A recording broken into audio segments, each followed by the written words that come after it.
নানুরে শহীদ দিবস প্রস্তুত তুঙ্গে নতুন শহীদ মঞ্চে যুক্ত হলো আরও নাম।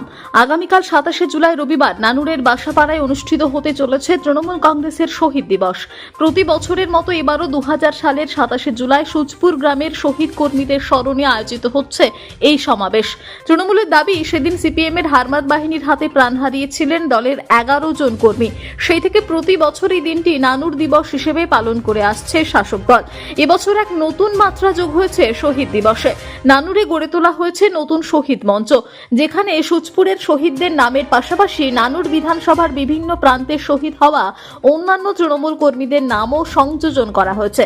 এদিন সভাস্থল পরিদর্শন করেন বীরভূম জেলা পরিষদের সভাধিপতি কাজল শেখ। তার সঙ্গে ছিলেন বিধানসভা এলাকার বিধায়ক বিধানচন্দ্র মাঝি এবং ব্লক সভাপতি সুব্রত ভট্টাচার্য সহ অন্যান্য স্থানীয় নেতৃত্ব। আগামীকালের শহীদ সমাবেশে উপস্থিত থাকবেন রাজ্যের দুই গুরুত্বপূর্ণ মন্ত্রী ফিরহাদ হাকিম, মলয় ঘটক। সঙ্গে থাকবেন জেলা তৃণমূল কোর কমিটির সদস্যরাও। শান্তিপূর্ণভাবে শহীদদের প্রতি শ্রদ্ধা নিবেদনের জন্য সব ধরনের প্রস্তুতি সম্পূর্ণ বলে জানিয়েছেন প্রশাসন ও স্থানীয় নেতৃত্ব। বীরভূমের নানুর থেকে কার্তিক ভান্ডারীর রিপোর্ট, তারাপীঠ টিভি। এলাকা পরিদর্শন করলেন। দেখুন, 27শে জুলাই দিনটা আমাদের কাছে একটা বেদনাদায়ক দিন। ওই দিনটার কথা মনে পড়লে রক্ত টকবক করে ফুটে। আমরা দেখেছি 11 জন ক্ষেত মজুরকে কীভাবে তাদেরকে একের পর এক বাড়ি থেকে বের করে নিয়ে এসে নিষ্ঠুর নির্মমভাবে পৈশাচিকভাবে বামফ্রন্টে হাতমদরা হত্যা করেছিল। তাদের একটাই অপরাধ ছিল, তারা বাংলার পরিবর্তন চেয়েছিল। তাদের একটাই অপরাধ ছিল, মাননীয় মুখ্যমন্ত্রী মাননীয় মমতা বন্দ্যোপাধ্যায় তার হাতকে শক্ত করার জন্য তারা আমাদের তদানীন্তন বাংলার অগ্নিকন্যা তিনি যে প্রতিবাদ করেছিলেন বামপন্থী হারমাদদের বিরুদ্ধে, তারা বাংলার শাসন নামে যে শাসন কায়েম করেছিল বাম শাসন আমলে, সেই প্রতিবাদে গর্জে উঠেছিল নানুরের সেই ক্ষেত মজুরদের নিষ্ঠুর নির্মমভাবে যারা হত্যা করেছিল। সেই ক্ষেত মজুরদের, সেই শহীদদের রক্তপিচ্ছিল পথ অতিক্রম করে আজ আমরা এই জায়গাতে উপস্থিত হয়েছি। এবং 2000 সালের 27 জুলাই পর থেকে মাননীয় মুখ্যমন্ত্রী মাননীয় মমতা বন্দ্যোপাধ্যায়ের নির্দেশে প্রত্যেক বছর ওই দিনটা আমরা পালন করে থাকি। আমরা যারা মাটি মানুষের সৈনিক, মমতা বন্দ্যোপাধ্যায়ের সৈনিক আছি, স্বভাবতই আগামীকাল আমাদের কাছে সেই বেদনাদায়ক দিন আসছে। তাই সেই শহীদদের প্রতি শ্রদ্ধার্ঘ নিবেদন করার জন্য এবং ওই শহীদ পরিবারের যারা সদস্য আছেন তাদের প্রতি সমবেদনা জানানোর জন্য আমরা সকলে কাল উপস্থিত হব এই বাসাপাড়াতে। এবং ওই 11 জন ক্ষেত মজুর সহ নানুরের বুকে পরিবর্তন করতে গিয়ে 2011 প্রাককালে আরও আমরা 14 জনকে হারিয়েছি। নানুরের বিভিন্ন প্রান্তে সেই হারমাদ বাহিনীর নেতারা, সেই হারমাদরা তাদের বিভিন্ন জায়গায় নিষ্ঠুর নির্মমভাবে হত্যা করেছিল। তাই তাদের প্রতি শ্রদ্ধা নিবেদন এখান থেকে করব। এবং বীরভূম জেলার বিভিন্ন প্রান্তে যারা মামাটি মানুষের সৈনিক আছে, যারা আমাদের নেতা কর্মী আছে, তারা সকলে আসবেন, শ্রদ্ধার্ঘ নিবেদন করবেন এবং শহীদ পরিবারের প্রতি সমবেদনা জানাবেন। এবং রাজ্যের মাননীয় মুখ্যমন্ত্রী মাননীয় মমতা বন্দ্যোপাধ্যায়ের নির্দেশে এবং আমাদের যুবরাজ অভিষেক বন্দ্যোপাধ্যায়ের নির্দেশে এখানে আমাদের আইনমন্ত্রী মাননীয় মলয় ঘটক মহাশয় আসবেন এবং পুরো নগরমন্ত্রী ফিরহাদ হাকিম মহাশয় কালকে এখানে এসে উপস্থিত হবেন। কোর কমিটির কি সবাই থাকবে এখানে? দেখুন, কে থাকবে কে থাকবে না সেটা বড় বিষয় নয়।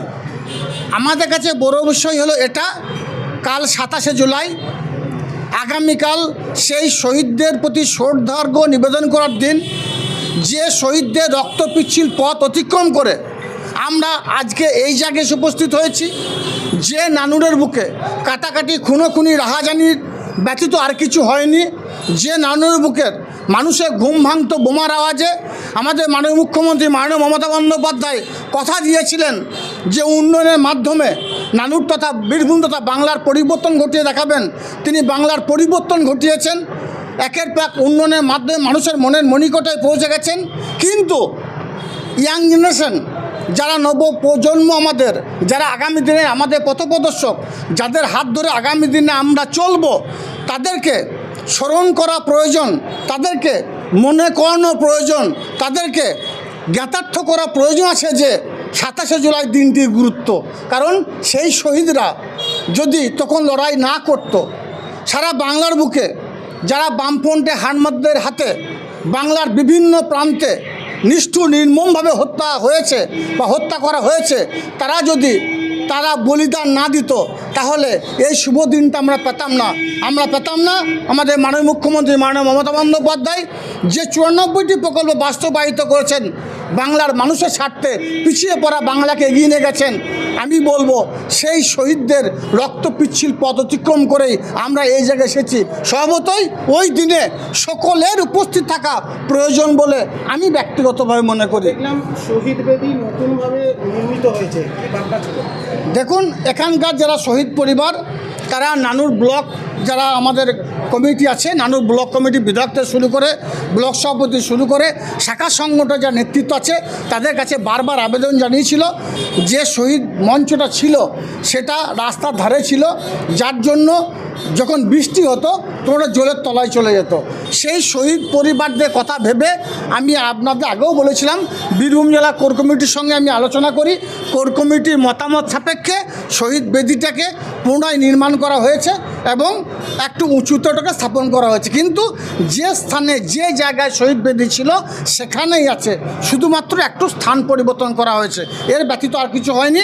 আর যে 11 জনের সঙ্গে সঙ্গে আরও নানুরের তৃণমূল কংগ্রেস প্রতিষ্ঠা করতে গিয়ে, নানুরের পরিবর্তন করতে গিয়ে আরও 14 জন যারা নানুরের বিভিন্ন প্রান্তে শহীদ হয়েছে তাদের নামটাকেও পাশে রাখা হয়েছে এবং এটা কোর কমিটির সকল সদস্যের সর্বসিদ্ধান্ত ক্রমে এটা করা হয়েছে।